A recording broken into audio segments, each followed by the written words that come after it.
கலைஞர் நூற்றாண்டு விழாவில் நம்ம தளபதி கலந்துக்கலன்னு நியூஸ் வந்திருக்கு. ஆனால் அது மட்டும் இல்லாமல் அஜித் அவரும் கலந்துக்கலன்னு சொல்கிறாங்க. ஏன்னா அஜித் அவர் அப்ராட்டில் இருக்கிறதுனால வர முடியாதுன்னு சொல்லிட்டாரு போல. ஸோ இப்போ நம்ம தளபதி ஃபேன்ஸும் அஜித் அவருடைய ஃபேன்ஸும் இந்த மைண்ட் செட்டில் தான் இருக்காங்க.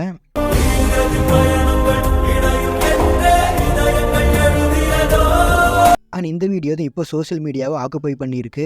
தென் ஓப்பனாக சொல்லணும்னா இன்னைக்கு தான் சோஷியல் மீடியா கொஞ்சம் அமைதியாக இருக்குது. ஃபேன்ஸ் வார் இல்லாமல் ஒரு சில ஃபேன்ஸ் மாற்றி ட்ரோல் பண்ணிக்கிட்டாலும் பட் அமைதியாக தான் இருக்குது சோஷியல் மீடியா.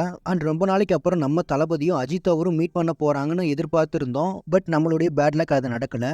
தென் தமிழ், மலையாளம், தெலுங்கு, கன்னடான்னு எல்லா இண்டஸ்ட்ரியிலிருந்து பெரிய பெரிய ஆக்டர்ஸ் எல்லாம் வராங்க. பட் தளபதி கலந்துக்கலன்னு நியூஸ் வந்ததுமே அந்த ஃபங்க்ஷன் மேலே இருந்த ஹைப் மொத்தமாக குறைஞ்சு போச்சு. ஸோ எப்பயும் போல் இந்த ஃபங்க்ஷன் நார்மலாக தான் இருக்க போகுது.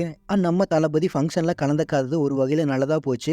ஏன்னா தளபதி கலந்திருந்தா டிஎம்கேவுக்கு சப்போர்ட் பண்றாங்கன்னு நெகட்டிவ் டேக் பிரிண்ட் பண்ண ஆரம்பிச்சிருப்பாங்க. ஸோ இப்போ அதுக்கு வாய்ப்பே இல்லை. அண்ட் நம்ம தளபதி ஃபங்க்ஷன்ல கலந்துக்காததுனால மேபி தளபதியோட படங்கள் ரிலீஸ் ஆகும்போது பிரச்சனைகள் வர வாய்ப்பு இருக்கு. ஸோ வெயிட் பண்ணி பார்ப்போம் என்ன நடக்க போகுதுன்னு. தென் ஃபைனலா இந்த நியூஸ் பத்தின உங்களுடைய ஒப்பீனியனை கமெண்ட்ஸ்ல சொல்லுங்க. ஆனால் உங்களுக்கு இது மாதிரியே தளபதி பத்தின டெய்லி அப்டேட்ஸ்க்கு நம்மளுடைய சேனலை மறக்காம சப்ஸ்கிரைப் பண்ணி சப்போர்ட் பண்ணுங்க.